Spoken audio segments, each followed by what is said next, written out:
The New South Wales road death toll has risen from 2021's historic low after a year of extreme rainfall, floods and the easing of COVID-19 restrictions. 288 people died on the roads in 2022, up from the low of 275 the year before. Joining me now live is Head of Transport Safety for Transport for New South Wales, Peter Dunphy. Peter, thank you for joining us. That's a lot of deaths. What were the main factors in these deaths last year? Yeah, well, look, as you mentioned, while the death rate or the road toll rate was up slightly, was up 13 from the year before, it still is the third lowest on record since 2019-23, so a significant, still reduced level. But the key contributors were last year there was a significant increase in road activity. And also business activity with the lifting of COVID restrictions. And of course, last year we had the most severe weather conditions, which were for a prolonged period, which caused certainly a lot of wet weather, and that also has contributed to the road toll. But the traditional things of speeding, fatigue, and also the drug and alcohol have all been factors which have also contributed to the road toll.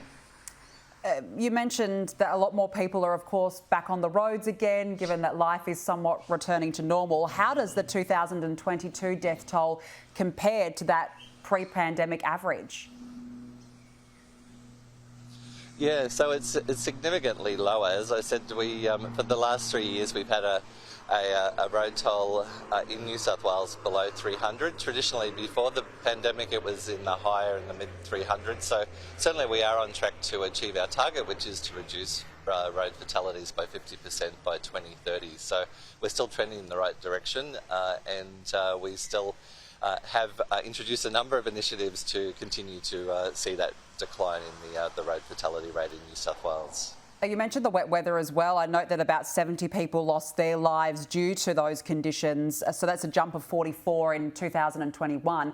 There's been a lot of flooding, as we know, across the state. It's evident in the number of potholes on the roads. Has it made some of the roads unsafe?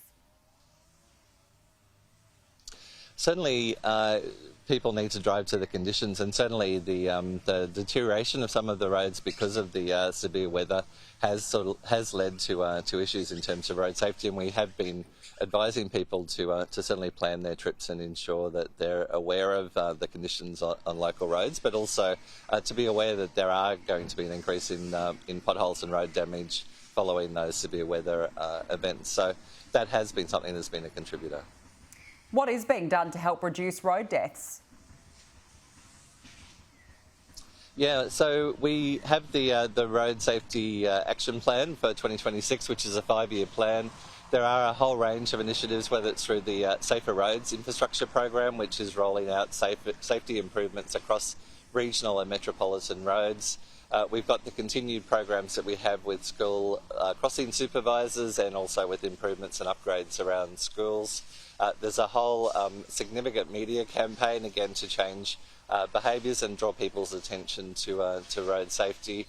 And there are a whole range of specific initiatives, whether it's through heavy vehicles, whether it's through younger drivers, to ensure that we are continuing to change behaviours and ensure that people take road safety seriously, and ensure that they do get home to their loved ones. Yeah, absolutely. And what would be your message to people this year?